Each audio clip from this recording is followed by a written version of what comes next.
Bisa diterapkan di semua mapel. Ya. Tapi kalau proyek penguatan profil belajar Pancasila ini adalah suatu kegiatan yang mengintegrasikan 6 dimensi dalam profil belajar Pancasila harus dicapai semuanya. Tapi kalau dalam pembelajaran bisa dipilih.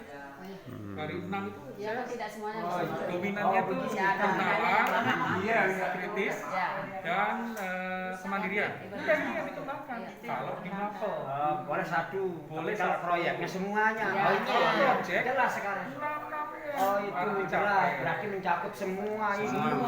Itu perbedaan model dan proyek. Kalau proyek untuk mapelnya apa setiap mapel atau hanya untuk satu kelas saja? Untuk proyek penguatan pelajaran. Proyek yang terintegrasi maksud saya Proyek yang terintegrasi dengan base learning tadi. Iya, iya. Project based learning itu bisa mengintegrasikan beberapa mapel. Iya. Tapi tidak mengukur CP elemen pelajar Pancasila. Jadi dalam mapel itu profil pelajar Pancasila itu hanya untuk ditunjukkan perilakunya. Jadi tidak dinilai. Hanya perilakunya itu harus muncul. Oh iya. Dalam aktivitas pembelajaran terkait dengan project based learning. Misalnya project based learning melibatkan IPA dengan IPAS dengan matematika. Nanti projectnya apa gitu kan? Nah, nanti pakai modelnya project. Profil penguatan. Oh iya. Project ini bikin apa? Misalkan bikin tadi yang menghitung. Berarti itu problem based learning. Artinya base learning itu bisa menggabungkan 2 atau 3 mata pelajaran gitu. Bisa. Oh iya. Bisa. Tapi kalau penguatan itu harus kan 6-nya tidak muncul. mengukur CP-nya mapel. Ya, tidak di luar itu kan. CP-nya P5. Nah, clear dah, Dia punya clear. CP sendiri. CP-nya sendiri Ya. di 009 tahun 2022 yang dari Beskap. Ya. Ada 008 itu CP-nya mapel dan 009 itu CP-nya elemen profil belajar Pancasila. Jadi yang di project profil penguatan belajar Pancasila itu 009 yang diukur. Tapi kalau di mapel profil pelajar Pancasila itu 008. 2020. Ya, dan itu tidak berapa itu? Itu Beskap. Jadi keputusan Kepala Badan Standar Kurikulum dan Asesmen Pendidikan. Ya. Itu 008 dan 009. Itu memuat CP. Ada yang Ada mapel, ada yang proyek. Oke. CP-nya mapel, Itu 08. itu 08 dan Terus CP-nya profil pelajar Pancasila 09. Berarti khusus tempat ngambil CP-nya itu Ya, Pak. betul. Sedikit kan ini semua kan di project profil pelajar Pancasila itu dari mana kita mulai untuk asesmennya? Kan kita akan nilai juga misalnya apakah dari Asesmen kan ada 3 ya, asesmen diagnostik, asesmen formatif, dan sumatif. Nah untuk asesmen diagnostik itu biasanya dilakukan di awal ketika akan pembelajaran atau ketika akan membelajarkan.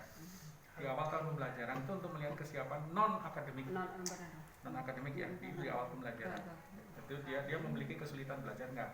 Misalkan bisa nggak dia memegang pensil, bisa nggak dia menulis atau menggunakan gerak motorik halus ya. Nah itu asesmen Siap nanti belajarnya bagaimana.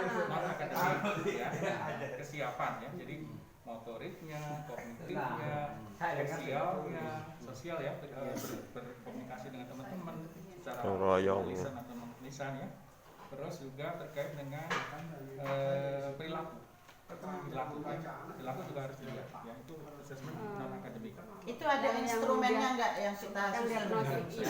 Bapak untuk tes Kalau diagnostiknya? instrumen itu bisa nanti kalau asesmen akademik ada di platform. Ada memang. Ya, untuk non akademik itu memang tidak secara eksplisit muncul ya, tapi bisa digali dari berbagai macam sumber. Kita punya referensi. Nanti Berarti kita boleh susun bentuk Itu misalnya namanya- menggunakan tes wawancara. Asesmen itu ada 2, asesmen formatif, asesmen Diagnostik bukan. dan Ini asesmen ada baku formal dan non formal.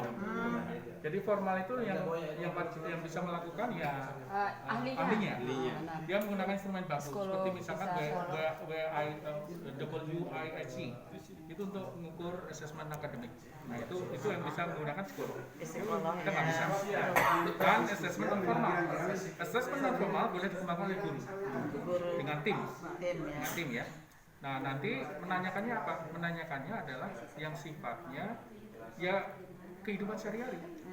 Nah baik itu Dari orang tua. pengembangan diri itu mulai dari perilaku, bisa nggak dia mengajukan baju, bisa nggak dia ke toilet, bisa nggak Itu dia untuk anak-anak kelas 1 ya kan?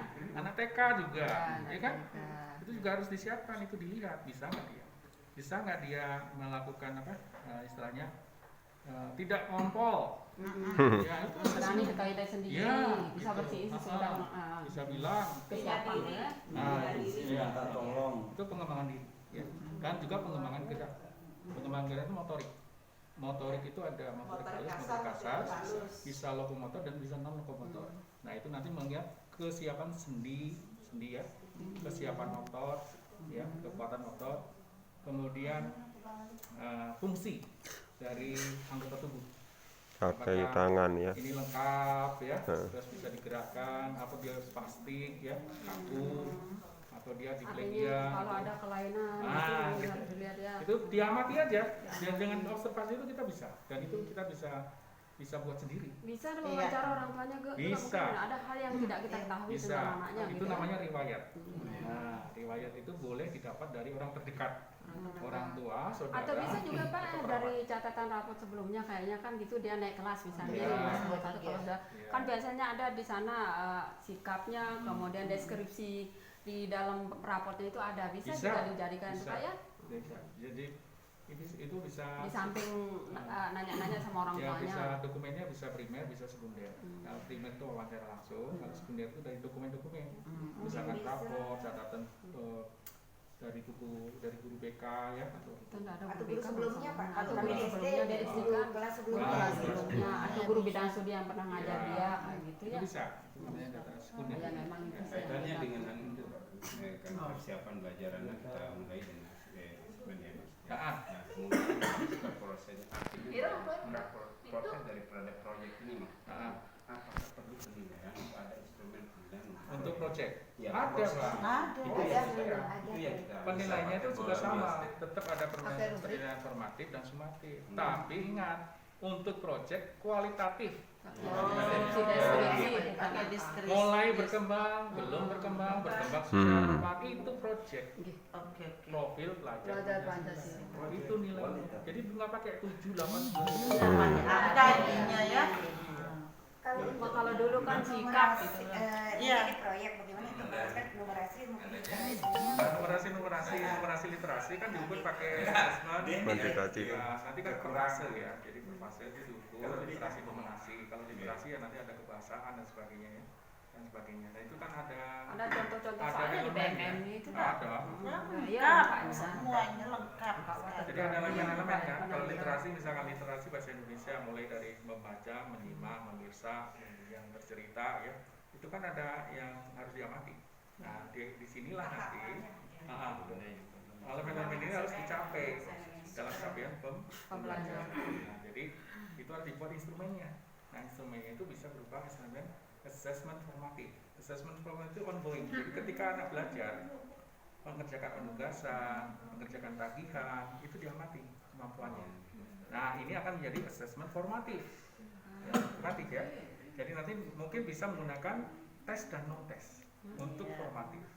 Bisa menggunakan tes dan non tes. Jadi kalau non tes berarti pakai rubrik. Nah, rubrik observasi atau rubrik wawancara yang lain terserah. Kaitannya dengan itu Pak, kemarin kita baca di pedoman itu kan asesmen formatif memang iya. Kalau dulu kita anggap ulangan harian itu masuk jadi nilai daerah Ya. Sekarang tuh yang sekarang itu kan tujuannya untuk memperbaiki pembelajaran katanya asesmen formatif itu tidak untuk dimasukkan ke raport katanya Pak. Jadi sebutan ulangan itu yang sama dimasukkan kita nilai raport itu kenal sumatif. formatifnya aja. Formatif katanya ya. Sumatif. Itu yang sekarang yang terbaru Ya. kan Pak ya. Ya. Oke, kalau gitu. Terus ini Pak kaitannya dengan literasi artinya pembelajaran yang berdiferensiasi Bapak.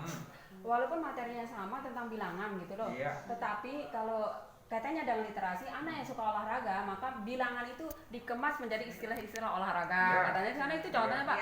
Anak yang suka IPA dikemas bilangan itu masuk istilah-istilah IPA ini sudah minatnya kan. Nah, apa seperti itu Pak? Berarti guru itu harus menyiapkan berbagai macam layanan, jenis pendekatan. tergantung dari hasil Sebenarnya bagaimana. berdiferensiasi itu melihatnya pada gaya pembelajaran. Gaya belajar. Gaya belajar. Ya, gaya belajar itu kan ada kinestetik, visual, auditory, atau gabungan. Nah, ketika dia dominannya itu visual, berarti dia kan senang untuk melihat sesuatu. Ketika belajar supaya dia memahami. Jadi kita harus sediakan media. Video ya, atau gambar atau simbol seperti ini nih, ini gambar. Ini banyak yang dilihat kan? Iya. Nah, bagaimana dia memahami konsep bilangan, angka 0. Ini kan dibuatnya apel misalkan ya. Kan lebih enak. Oh, saya ingat waktu itu saya melihat bentuk apel angkanya 0. Apa itu harus tercantum di modul ajarnya Pak? Artinya setelah dianalisis, di asesmen ternyata nih di kelas saya ini ada yang gaya belajarnya ini ya, misal tiga gaya belajar yang ada di ruang kelas itu.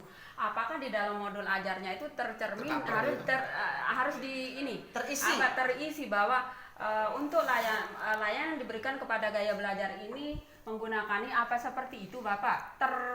Tersurat ya, tersurat. Ini nanti kita lihat pada target peserta didik.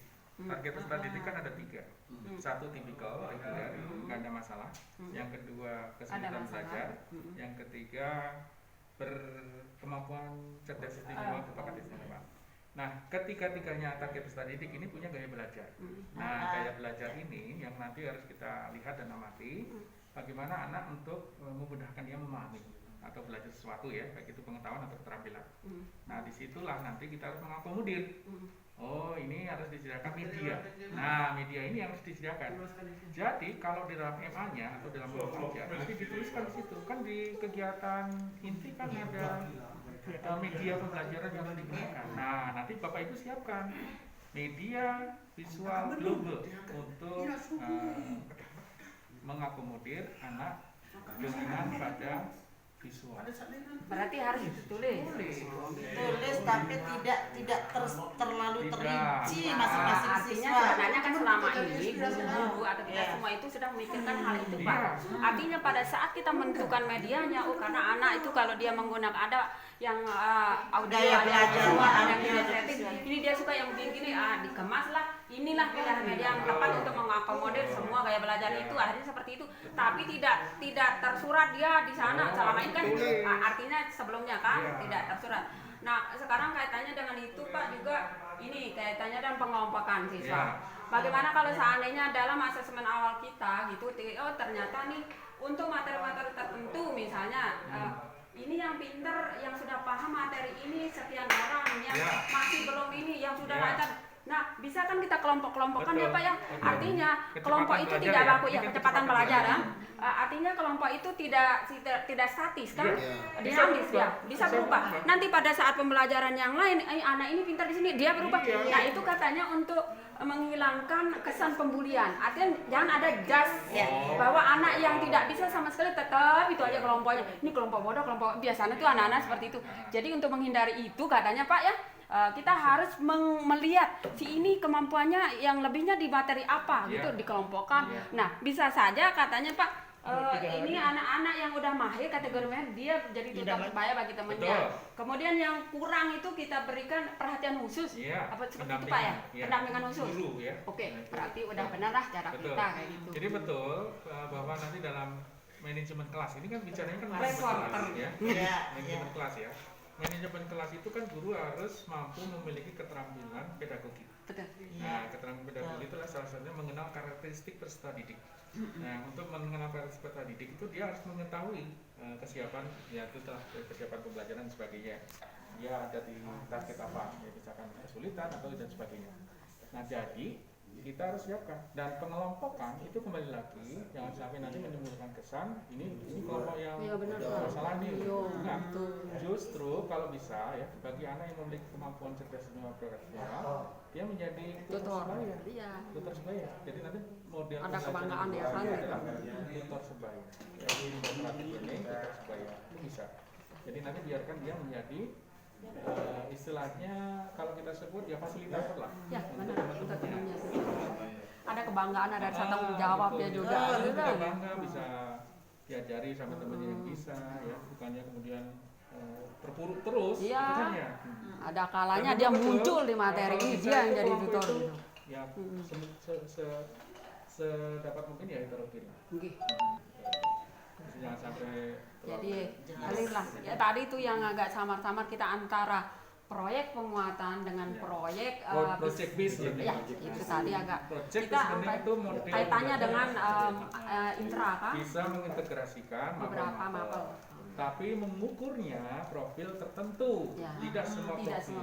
Tapi kalau penguatan dominan profil ya. itu secara keseluruhan harus terlihat tuh Pak ya. Kalau di project penguatan profil pelajar Pancasila 6-6-nya itu harus muncul. Harus diukur. Diukurnya bukan angka tapi Deskripsi kualitatif. berkembang sesuai yang diharapkan dan seterusnya. Itu kan sudah ada pedomannya. Nah kalau ini Pak, ada kasus di Iya. sekolah. Jadi anak itu kalau diberikan tugas menulis dia kurang begitu antusias begitu. Jadi ketika gurunya memberikan penilaian secara tertulis, dia malas menjawab.